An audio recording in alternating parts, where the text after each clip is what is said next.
चेन्नई के एक पुराने मोहल्ले में रहने वाला आरव सिर्फ 10 साल का था। उसे पुराने और अजीब खिलौने इकट्ठा करने का बहुत शौक था। एक दिन वो अपने मोहल्ले के पास एक पुरानी दुकान में गया।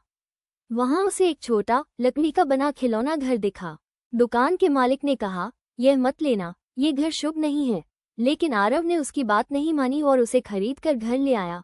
आरव ने उस खिलौना घर को साफ किया और अपने कमरे में रख दिया।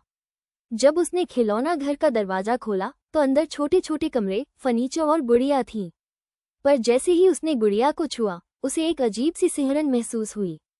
तभी खिलौना घर के अंदर से धीमी धीमी फुसफुसाने की आवाजें आने लगीं। कौन है? उसने चौंक कर पूछा।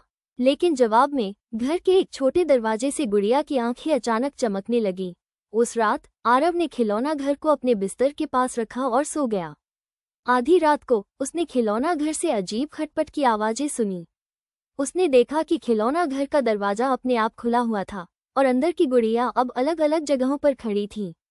कमरे की लाइट अचानक झपकने लगी और एक ठंडी हवा कमरे में फैल गई। तभी खिलौना घर से एक परछाई निकलकर आरव की ओर बढ़ने लगी। अगली सुबह आरव की मां ने उसका कमरा खाली पाया। बिस्तर पर सिर्फ खिलौना घर रखा हुआ था। जब उन्होंने खिलौना घर खोला तो अंदर एक छोटी सी गुड़िया थी जो बिल्कुल आरव की तरह दिख रही थी। चेन्नई के इस खिलौना घर की कहानी सच है या सिर्फ अफवाह? क्या आप भी कभी ऐसे डरावने खिलौने के संपर्क में आए हैं? अपनी कहानी हमारे साथ साझा करें।